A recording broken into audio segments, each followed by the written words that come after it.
Hey everyone, welcome to another episode of Finance Simplified, the official podcast for Street Fins. We're here to break down the world of finance for you to understand from a relatable perspective with discussions with experts. This is episode 26, and today is a very special episode. I have Alex Patel with me again, sitting right next to me in person. This is our first podcast intro that we're recording with each other in person. Yep, I just came to LA today and we've got some more episodes that we'll be recording in person before I head back to Seattle. But it feels so good to finally do this podcast in person. How's your summer going so far?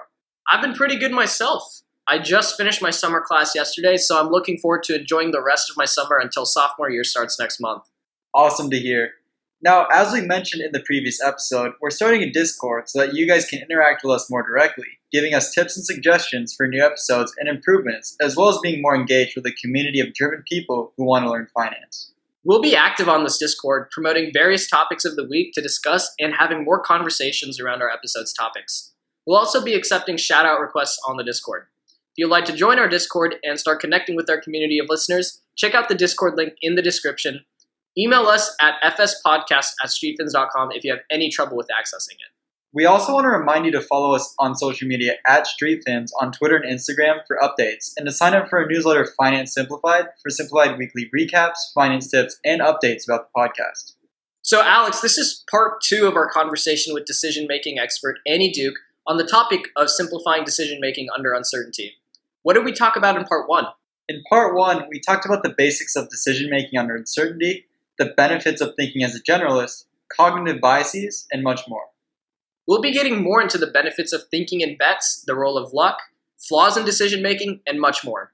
But before we continue, we just want to remind you that if you are learning from our episodes and want to keep supporting what we're doing, we'd be eternally grateful if you gave us a 5-star rating and review on Apple Podcasts. Even if you're listening to this on another platform, as long as you have an Apple account or device, you can support us with the rating. Additionally, we'd love to know what feedback you have for us, so join us on Discord to send us any feedback to let us know how we're doing and what you would like to see from us going forward. Also, stay tuned till the very end of our episode because we'll be teasing out our next episode's guest. The first person to send us a message on Discord with the correct guest will get a shout out. Now, let's continue simplifying decision-making under uncertainty. Welcome to Finance Simplified, the official podcast for Street Fins created by students that simplifies the seemingly complex and confusing world of money. We're your hosts, Rohan and Alex.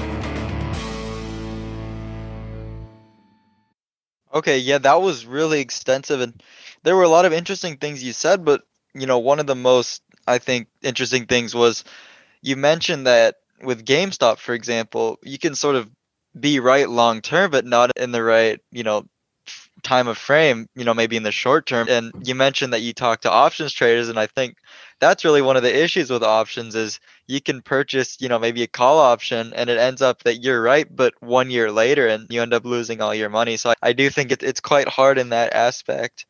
I do kind of want to pivot a little bit to thinking in bets. And, you mentioned this example with Russia, US, Crimea.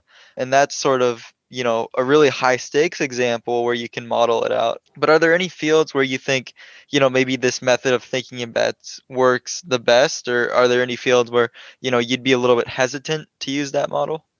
Well, I can't really think of any field where I would be hesitant to use that model because the world is probabilistic.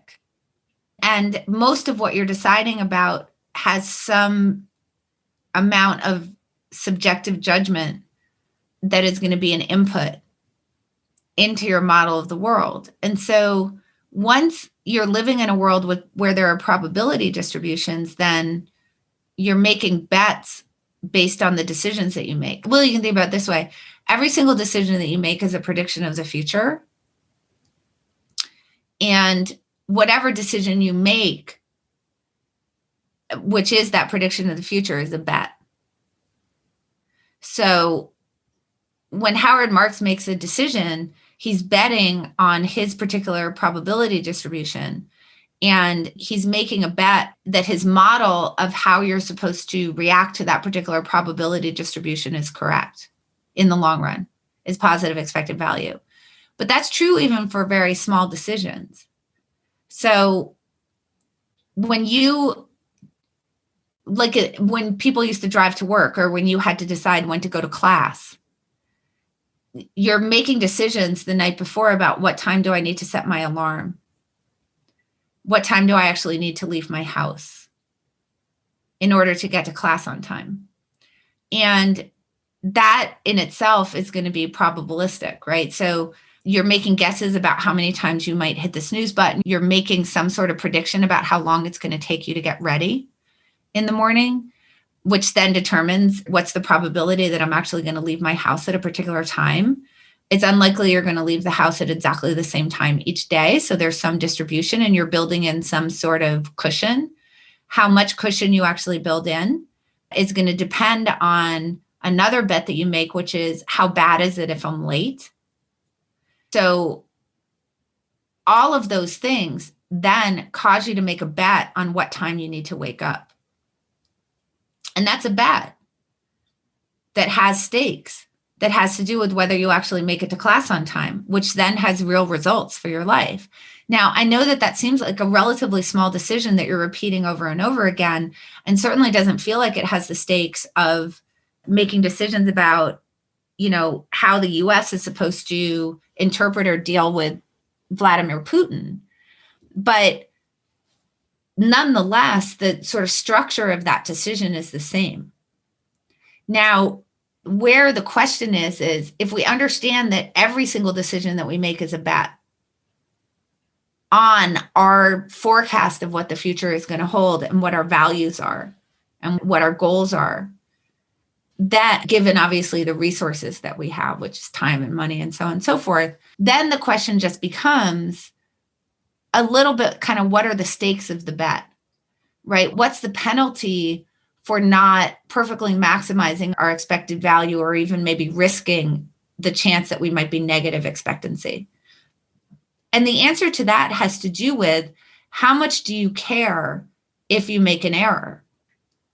And that's a question really of impact, which have to do with the stakes.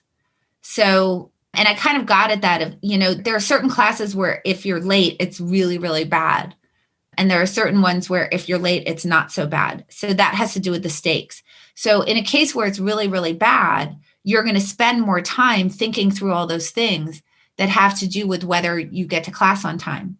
And you might actually build in a bigger cushion. So you might have a bigger hedge in there or whatever. And then in the case where it's not so big a deal, you might think a little bit less about what time you actually have to wake up in the morning because the penalty for making an error just isn't so great. But in order to actually be able to think through that particular problem, that meta problem of what type of decision am I facing here? Does it matter so much if I make an error or not? You have to actually understand that every single decision is a bet.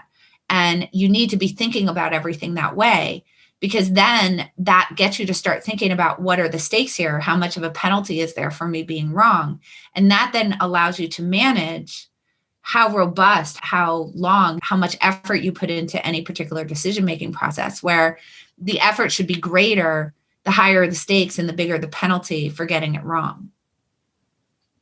Does that make sense?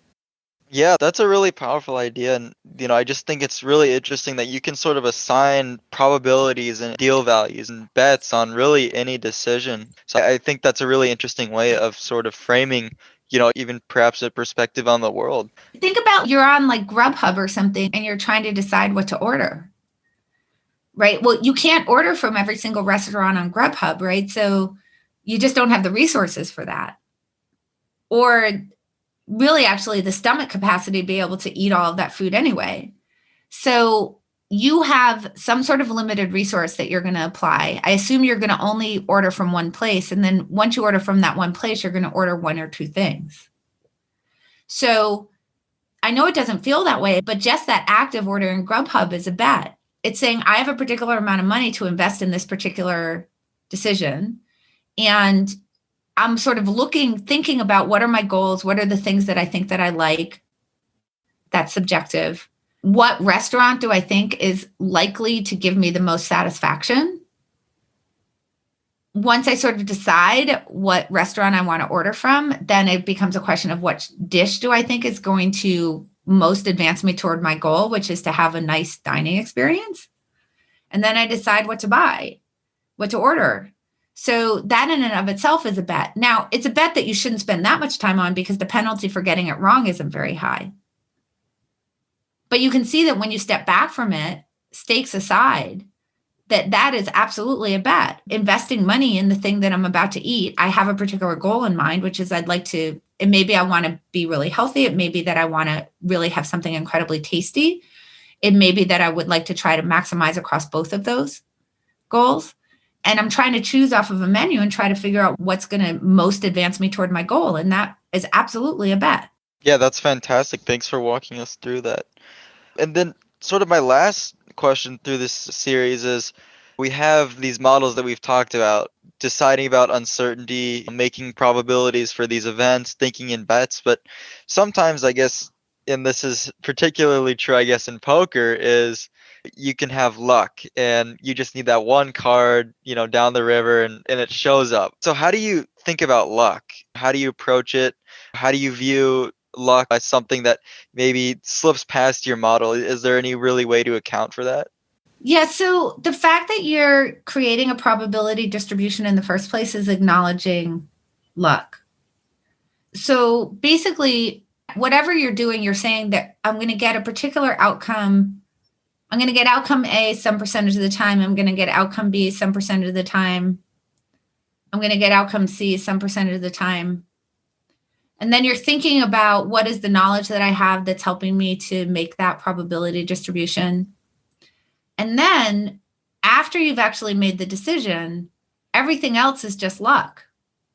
So the outcome that you happen to observe on any particular time is a matter of luck from your perspective. So that's true in poker, right? I mean, simply put, it's like I can have 2 queens, you can have 2 10s. I'm going to win that almost 82% of the time. And 80% of the time, you can hit a 10 and I lose. And that was completely out of my control. So the issue for decision makers is basically a couple of things. One is I want to be able to see the luck clearly. In other words, I need to acknowledge that it exists in order to be able to be a great decision maker. And what that means is that I need to be able to see the world as a probability distribution. And I need to be super, super focused on trying to get that probability distribution correct. And I need to recognize that very often, certainly in the short run, the outcome that I observe is not going to be indicative of whether my decision process was good or my probability distribution was correct, because that could be due to bad luck or good luck, just could be due to luck.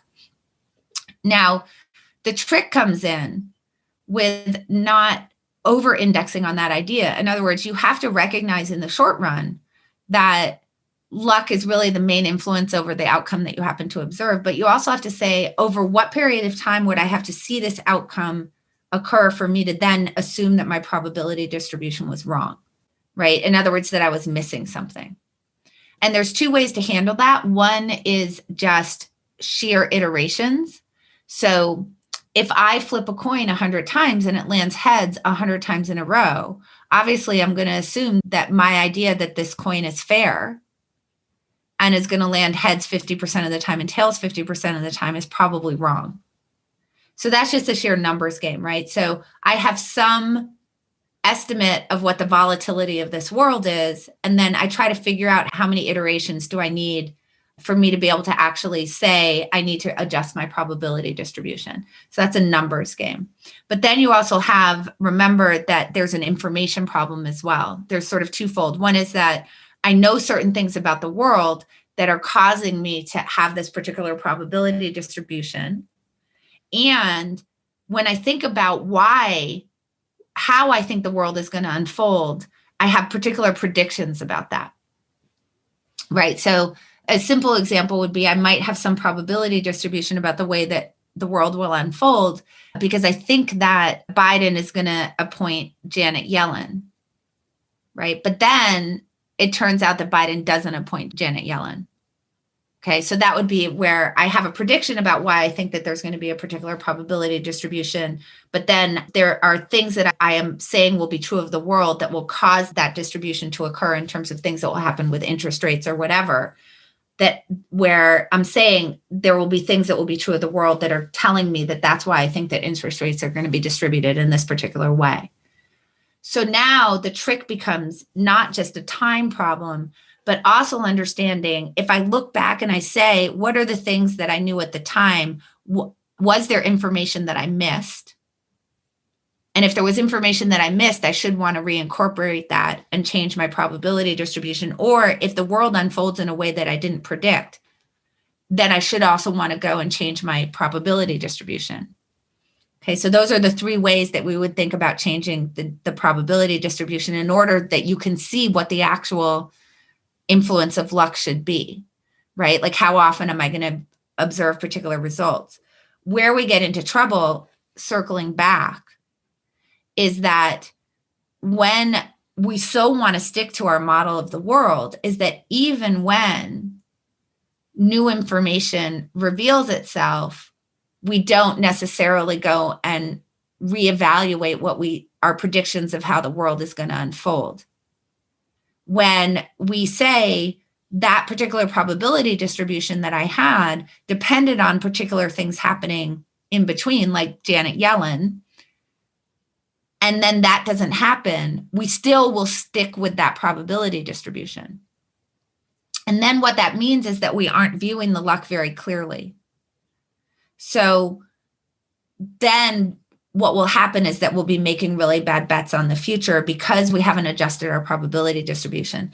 So this is where the real fight happens cognitively, is that we don't want to over-index on short-term results because that could just be because of luck. But we want to have things that trigger going in and looking at what we believe to be true of the world. And those things that should trigger us to do that are either we get enough results in a row that violate our model, that we should go back and update our model, or we find out new information that if we had known it at the time would cause us to have a different model of the world, or we have particular predictions about the way that the future will unfold that don't actually hold true. And the problem for us is that we tend to want to hang on to our models so much that even when the things that should tell us to change exist, we won't actually change. And that's how we can get into a situation, for example, where we might view Putin's motivations as defensive. And then when he invades Crimea, we still view Putin's motivations as defensive because we just sort of do some mental gymnastics to incorporate that in. I know that was probably more than what your question was. The point is that the fact that you have a probability distribution means that you're acknowledging luck. And what particular outcome that you view in the short run is going to be under the influence of luck. The problem that we have as decision makers is figuring out when is our model wrong versus when is the outcome that we're seeing just due to luck. Yeah, and we just talked about luck, and I think in your book, Thinking in Bets, one of the kind of examples you use is an example of the other side of luck, the unluckiness that just kind of rears its head when you least expect it, is that example of Pete Carroll choosing to pass the ball in that Super Bowl that they lost to the Patriots.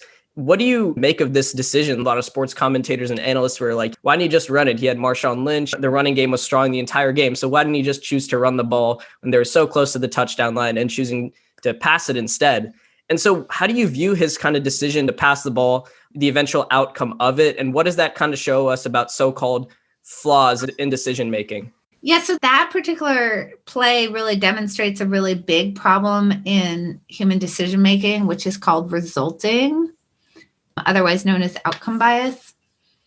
So we've talked a lot about how we want to defend our models of the world, like my personal model of the world.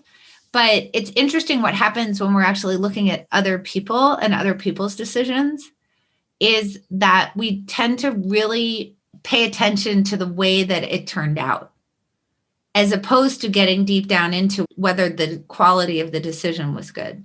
So in other words, we look at the result of the decision and that we use that to tell us whether the decision was good or bad. This is when we're not trying to defend our own models, right?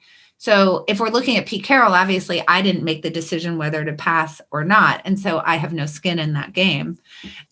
So what will tend to happen is that when he calls for that pass play and it's intercepted, everybody says, what a horrible play.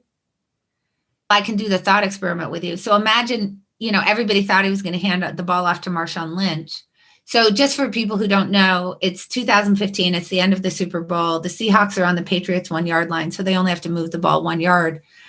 There's 26 seconds left in the game. It's the fourth quarter. And the Seahawks are down by 4, and it's second down. So with only 26 seconds left in the game, the Seahawks obviously just need to get this 1 yard over the goal line. They would then score 6 points. They'd have time to go, one would assume, for the extra point. That will get them up by 3. And then the Patriots would basically have no time to be able to bring it back down the field. So they'll win the game if they can figure out how to do this. And it's second down. They have 3 downs to try, second, third, and fourth down. But the problem for the Seahawks is that they only have 1 timeout. So they have a clock management problem. I mean, there's just only so many plays you can get off in 26 seconds, right?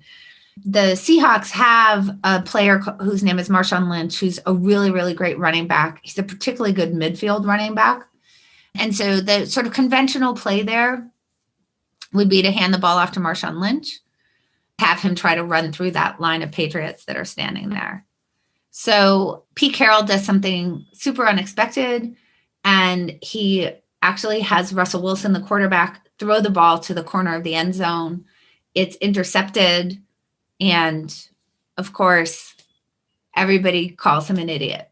I mean, I'm not kidding. USA Today said they thought it was the worst play call in NFL history, not Super Bowl history, NFL history. So there was a huge eruption where obviously this particular play was really highly criticized. So how can you tell whether there's resulting going on? Well, we can just do this thought experiment, and I'll do it with you, Rowan. So imagine that Pete Carroll calls for the same pass play. So he goes against consensus. He doesn't have that ball handed off to Marshawn Lynch, but he has Russell Wilson throw the ball into the corner of the end zone. And let's imagine that the ball is caught for the game-winning touchdown. So it's a complete pass, a completed pass, and the Seahawks now win the Super Bowl. So what do you think the headlines look like the next day? Pete Carroll's the best coach ever. Right.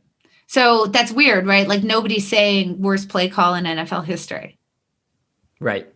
So this is where we see the problem in a world where there's luck, is that when we're looking at other people, we pretend like there was no luck whatsoever. So in the case where that ball is intercepted, everybody says, oh, that was a horrible play. But the probabilistic distribution, that the Howard Marks distribution of what's the probability of a touchdown, what's the probability of an incomplete pass, what's the probability of an interception, a fumble, whatever, a sack, that probability distribution is the same regardless of how that one play turns out. But when it turns out poorly, everybody says that was a terrible decision. And when it turns out well, everybody says it was the greatest decision in the history of the game. But the decision is the same regardless. There's some probability it's intercepted. There's some probability it's completed for the touchdown. And there's some probability it's incomplete. And this is where we can see this problem, is that this luck and sort of the subjective nature of decisions makes it really hard to know what you're supposed to do with a particular result. It's really complicated to go back in and say, what did that probability distribution look like? What did Pete Carroll know at the time? It's highly subjective to try to figure that out. And so what we do is this simplifying thing called resulting, which is, I don't want to go back and try to figure out what that probability distribution looked like. I just can see, I can simplify this problem. It was intercepted. That must have been a terrible decision. It was caught for the game-winning touchdown. That must have been a great decision. But obviously, that's completely ridiculous. And this happens all the time. Like, for example, if I bought Zoom in September of 2019, I'm not a genius for owning Zoom today. There was a humongous thing that I couldn't possibly have predicted because it did not exist yet, which was COVID-19. that caused that to go up. And that is not to say that that decision was good or bad based on that outcome. I don't know. But what I know is just because I've however many dectupled my money or whatever, it doesn't mean that I'm a genius investor, because we don't actually know anything about the decision quality based on that one result. I'd have to look across all of my investing decisions to try to figure out whether that's any good or not. And that's true whether it's football or it's true whether it's investing. Yeah, and I guess it speaks to your decision-making process should be based on kind of sound process, right? It shouldn't, Right. Carefully understanding what's at stake and your choices rather than just focusing, obviously, like the results and everything, they matter, but what really matters more is understanding the thought process behind it. Earlier, you were talking about how, you can look, and one way to kind of get out of our own head is to talk to other people, and it makes a lot of sense. However, there's kind of the other token of that, which is things like groupthink and herd mentality, and just not being influenced by other people's, sound judgments, but rather their biases as well. And that kind of compounds on each other. So what do you kind of make of groupthink, herd mentality, and how do you remove other people's biases from your decisions? Yeah, never have a discussion about anything important in a group setting, like for real. Right. So basically, let's say I'm trying to figure out what to do, right? And let's say that the three of us are on an investing team. And we're trying to figure out what our allocation should look like to different buckets. We would have some set of facts that would create a brief. Here are the facts on the ground that should not have any opinion. And then we should figure out what are the judgments that we want to elicit. So in this particular case, it might just be how much should we distribute? How much allocation should we give to bucket A, bucket B, bucket C, bucket D? It could be that. It could be what are the ranges of outcomes that you can see for bucket A? That could be a different type of subjective judgment I might be trying to elicit from the group. But you figure out whatever that judgment is that you're trying to elicit. It could be like a hiring decision, right? We're trying to decide whether to hire somebody. And there's all sorts of subjective judgments that we want to elicit about that person. Like, what do we think their quantitative skills are? Do they receive negative feedback in a defensive way?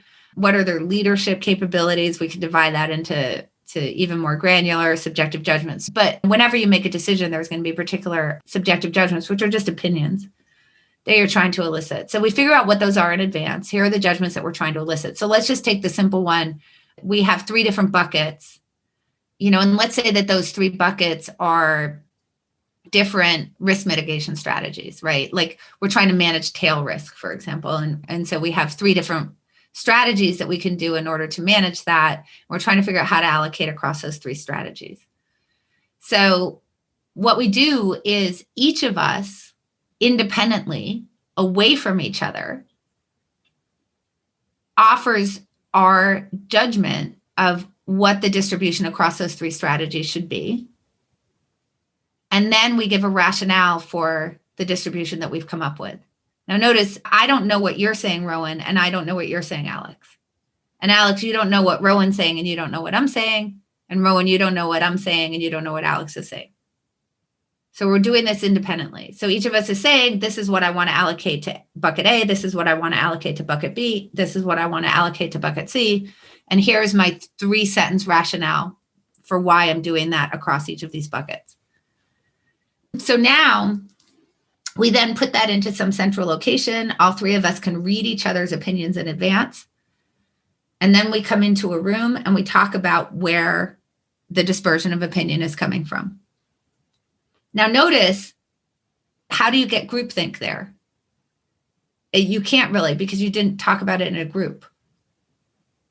So this is just really good decision hygiene, right? Which is, I know that if we talk about this in a group, that consensus is going to spread like wildfire. We're going to be trying to convince each other. Like, I'm going to be naturally trying to convince you that I'm right, or trying to convince you that you're wrong, because that's naturally what ends up happening. We're going to defend territory, which is going to be our belief. And that's the way that conversation is going to go. But if we say, we know in advance what it is that we would be discussing in this group, we're going to be trying to figure out how we should be allocating across these three buckets. Let's all write down in advance, out of the influence of anybody else, what we believe that distribution should look like. and give the reasons why and surface that prior to ever talking about it in a group, now that's the way that you actually blunt groupthink. And you actually get to see what the actual opinions of the other people that you're interacting are with in a way that will actually improve the decision that comes out of that process. Yeah, that's very good points right there. And groupthink, obviously, it's so present in financial markets when you see a stock either going up so high or going down so low, just like, compounding behavior because of just the consensus, like you said, spreading like wildfire. All right, this is our final question, and it's a question we ask all our guests with children, and this is what I ask them. Knowing what you know about poker, uncertainty, decision-making, as well as just their implications on finance, business, economics, investing, what overall lessons have you given to your children today about the world of money, and what would you recommend for students today? Well, first of all, I co-founded an organization called the Alliance for Decision Education, and what we're trying to do is get the types of things that we're talking about that have to do with how do you actually make good decisions? How do you know what's true? How do you know what to do about it? How do you think probabilistically? How do you understand the difference between an opinion and a fact? How do you have some intellectual humility, understand that you only know what you know, and there's lots of stuff that you don't know, and that other people's opinions are valuable to hear in terms of improving your own opinions and so on and so forth. So that organization is literally dedicated to getting that into K through 12 education. So I really stuck a pretty strong stake into the ground about what I think young people should be learning. And I don't think it's trigonometry. I think it's great decision-making, behavioral economics, probabilistic thinking, understanding habits, so on and so forth. So definitely, if people can go check that out, that would be great, because that's what I really believe.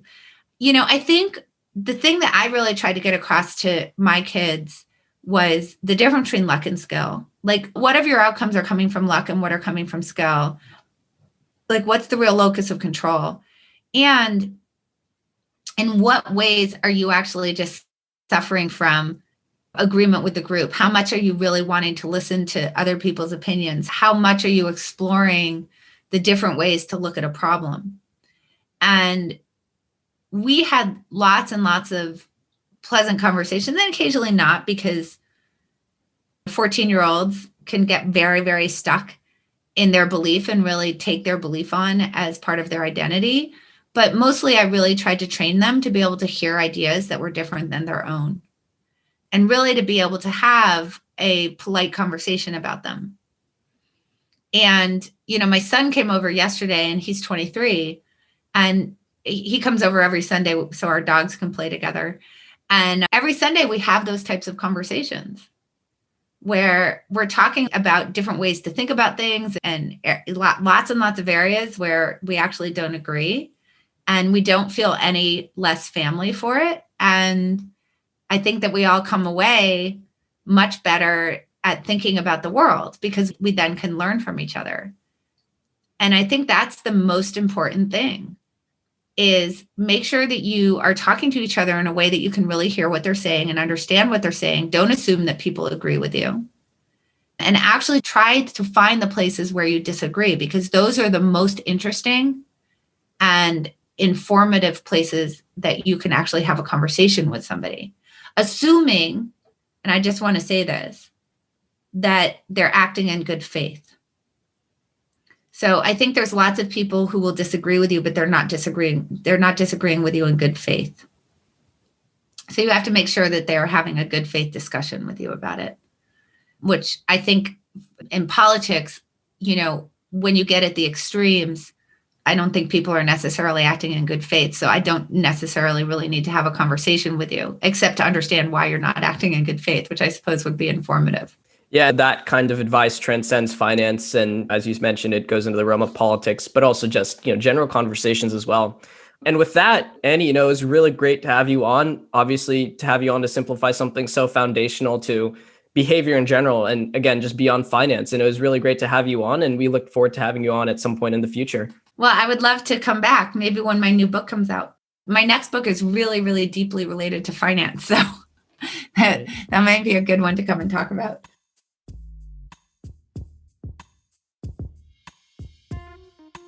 Hey everyone, that was the end of part 2 of our 2-part interview with Annie Duke on simplifying decision making under uncertainty. We hope you enjoyed and learned more about decision making under uncertainty from her. The entire conversation was amazing. Alex, what were some of the key takeaways from the second part? I think one key takeaway is how thinking in bets can really just account for those edge cases. As Annie mentioned, the very fact that you look at the future as various probabilities inherently accounts for things like luck and misfortune. Definitely. And I also think another takeaway is in how we understand flaws with our decision making. Beyond that example with the Seahawks Super Bowl play, there are many examples where outcome bias can improperly cause us to judge the outcome rather than the actual decision making process. Yeah, and the same goes for things like groupthink and herd mentality. After all, that's ultimately what drives bubbles in markets and peer pressure in investing. Agreed. Well, Alex, that wraps up our part 2 conversation and takeaways. And now, it's time for us to tease the next episode's guest. Remember, the first person who sends us a message on Discord with the correct guest will get a shout out in the next episode. So here are the 2 hints for our next guest. Number 1, he's a legendary value investor. And number 2, he's written several books about value investing for small investors. The next episode will be out on August 1st, so we'll talk to you all then.